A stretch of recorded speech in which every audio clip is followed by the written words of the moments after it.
Hello mga kaborog! It's another vlog. It's another day with your kaborog. Ako po si Janelle. And this video, pupunta po tayo na. Actually, babalik po tayo kasi pangalawang balik ko na sa bansang ito. Pero sa ibang part naman. Samahan niyo po ako sa aking journey papunta sa Ho Chi Minh, Saigon, Vietnam.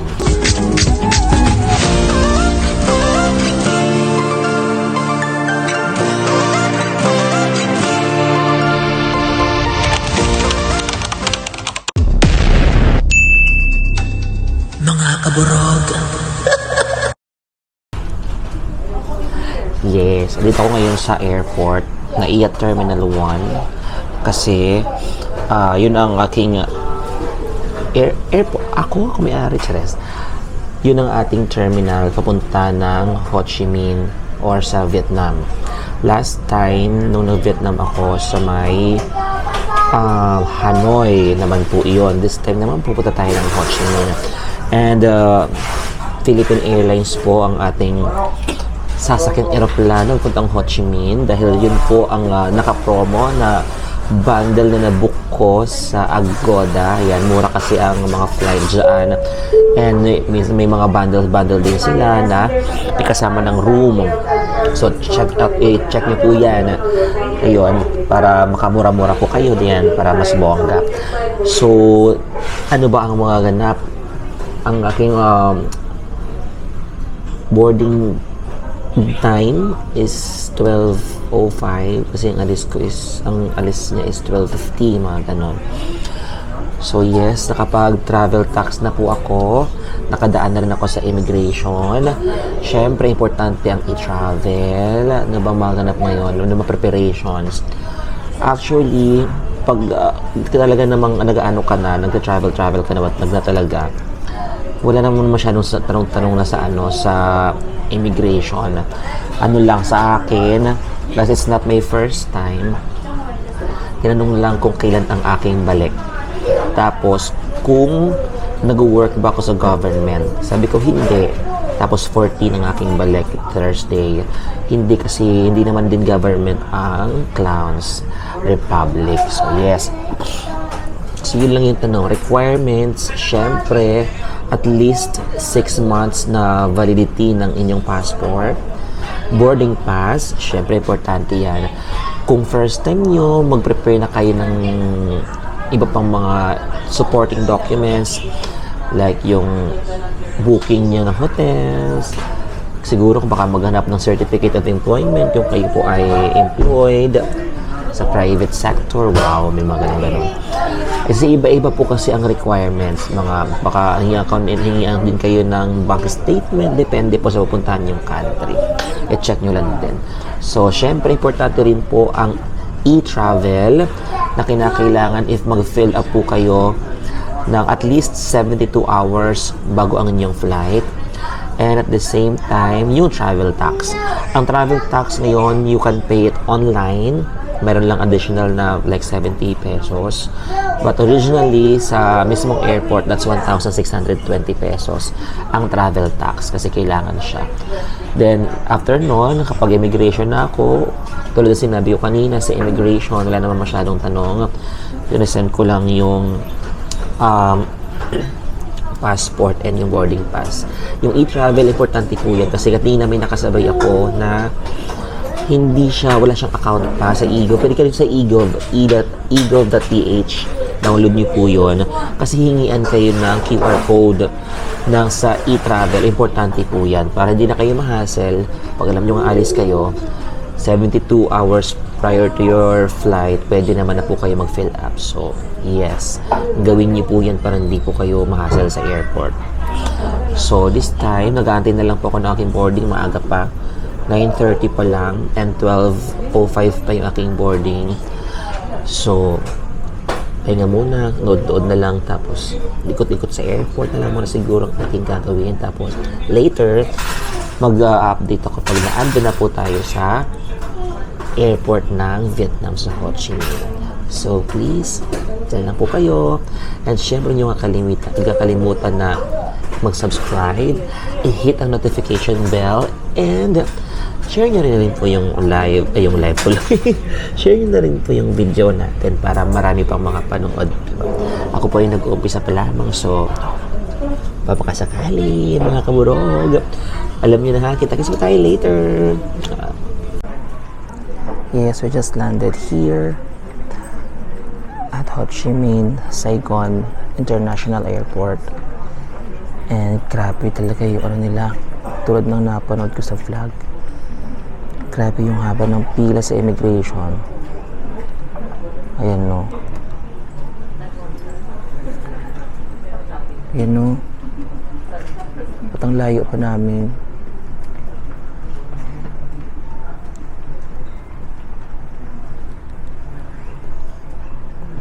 So, paano? Mukhang abutin natin ito ng gabi. So, update later. Look at that. Yan ang pila ng immigration dito.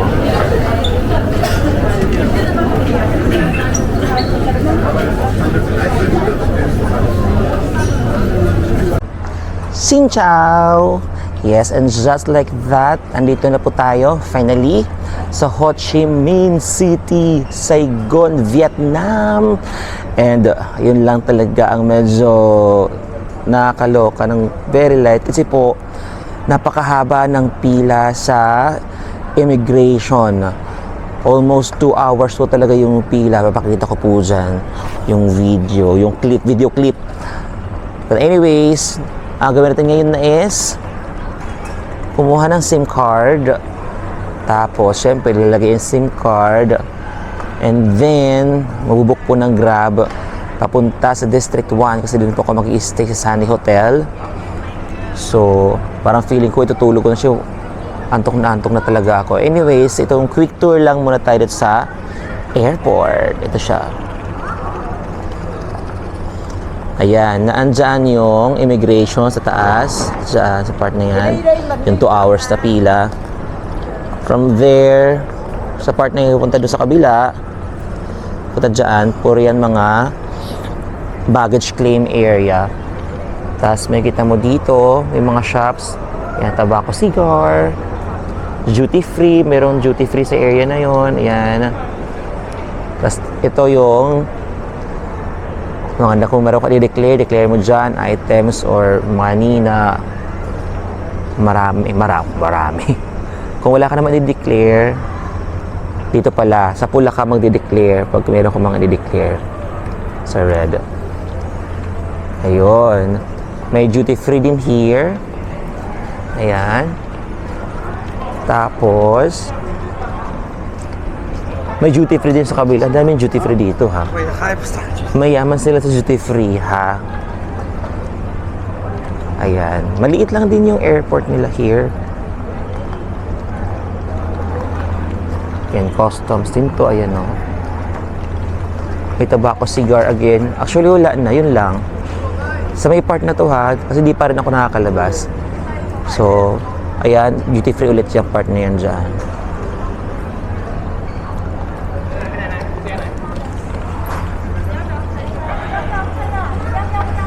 So yes, labas na tayo.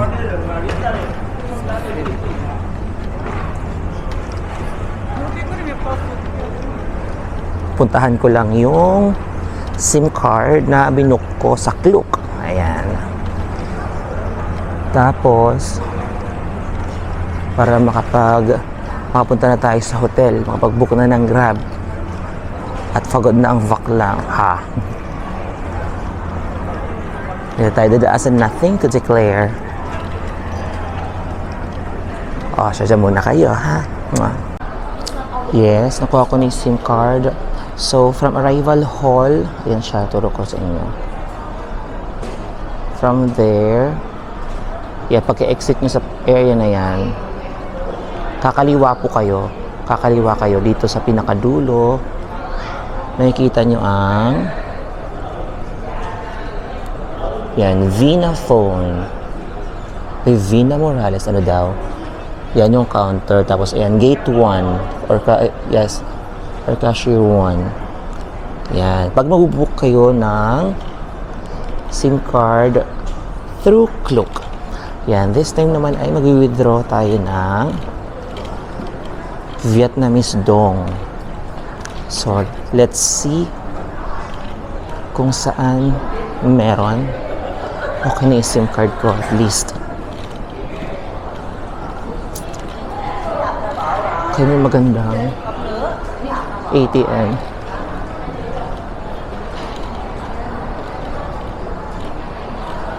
Hanap tayo dito. Withdraw ko guys ha, para after to book na ng Grab para diretso na sa hotel na makapag-freshen up. Wow, kala mo talaga. See ya! Yes, and just like that, andito na po ako sa hotel, sa New Sunny Hotel. Sunny Hotel sa Saigon, Ho Chi Minh. Hindi na ako nakapag video kanina along the way kasi nga actually antok na rin ako. Mag-room tour muna tayo para bongga. In fairness, maganda naman siya. So, let's see. So, yan. Nasa room 102 ako. And in fairness, meron silang elevator here. Malapit na ako sa elevator. Ayan. And then, elevator doon. Tapos, buksan natin siya. Oh, maganda naman yung room. Oh, dalawahan ang bed, in fairness. As may dito yung key tuloy. Yung remote ng aircon, switch ng lights, tapos yung key power, tapos susi. Ayan, lock natin yan. Ito yung bathroom. May switch din dito sa ilaw. Pintuan ng bathroom, may shower. May towel na 2 piraso, tissue. May bidet ang CR, which is good. Tapos yung throne. May trash can dito. Yung lababo. May pasalamin. Oh, pailaw pa dyan. Hello! Tapos, andito yung, I think this is shampoo. Tapos, this one is shower cream. Tapos, ayan, may mga toiletries dito. Ayan, toothpaste. Kaya may baso din dito para kung magtutoothbrush ka. Kompleto. Ha! Ayun. Andito naman yung closet. Ayan. Pwede ka maglagay dito ng damit mo. Siyempre, closet nga, di ba? Ha! Ayan. May another mirror dito para fit check. Ganun ka. Ayan. May mini fridge. Ayan yung mini fridge. Medyo parang luma na siya pero di na mahalaga iyan. Ano daw? Merong electric kettle. Mayroon silang pa free na 2 bottled water. Yan. Tapos fire escape mask. O may pamask sila. Lagyan ng food and everything. Ito yung bed. Siyempre, dito na yung magamit ko. May sleepers. Ayan. Tapos ayun. Ito yung air condition. Wala lang siyang bintana kasi random room ang ilang ibibigay. Meron silang yung ganyan, yung fire detector ba yan? Mga ganyan, fire sensor. Basta yung mga ganyan-ganyan. Ayun. Problema lang ako nagka-abirila ng bere-berelet sa baba ng check-in kasi hindi clear yung kanilang instructions sa Agoda. So, maganda siya. Maganda yung room. Nagbayad pa ako ng additional 200 Vietnamese dong kasi nga early check-out ang sabi. Check-in ako ng gatong oras. Anong oras pa lang naman? Alas 5 dito kasi 1 hour behind ang Vietnam. So, sa Pilipinas, alas 6. Dito, alas 5.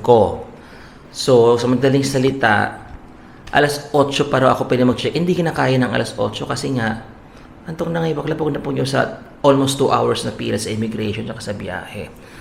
So, para makuha ng room, additional 200 Vietnamese dong. Sa pera natin na sa 450 pesos. Mga ganun. Sige na, para wala nang Ha. So, yes, rest na muna ang akla. Tapos, mamaya, kung ano oras magising, tsaka na lang ako lalabas. Kasi as in po, napagod ako dun sa almost 2 hours na pila sa immigration, as in first time ko yun. Wala ko naman nito. As in malala. Tapos, mabuti na lang mabait si kuya na grab driver. Mabait siya in fairness. Tapos, kausap ko na Bel, sa katulong ako sa biyahe. Hindi na ako parang tingin-tingin na ng area. Tapos nakatislip na ako. Anyways, kita-kits tayo later. Para kung ano man, di ba? So, dito na lang muna tayo. So, abangan nyo na lang yung part 2 kung anong gagawin ko, kung anong ganap mamayang gabi. Or, kasi gusto ko munang ma-sleep para makabawi-bawi ng pahinga. Ganon! Maraming salamat mga kaburog. Kaya naman, huwag kalimutang mag-subscribe, hit the notification bell para updated kayo sa mga new uploads na videos, and share na rin po yung ating video. Pwede kayo mag-comment ha, mag-reply po ako. Maraming salamat po. Abangan niyo po ang aking journey dito sa Ho Chi Minh, Vietnam. Last time ko napanood nyo yung Saigon, yung Hanoi, that was last year, nasa Hanoi naman ako. This time, gusto ko lang relax lang, chill lang ang travel here. Relax lang, gusto ko lang yung ganun lang, yung walang hassle. So, bahala na, parang gusto ko lang mag-walk around, walang ganun lang, explore the city. Wala akong binook na mga tour, wala. So, bahala na si Batman. Ano daw? Anyways, maraming salamat mga kaburog. God bless you guys.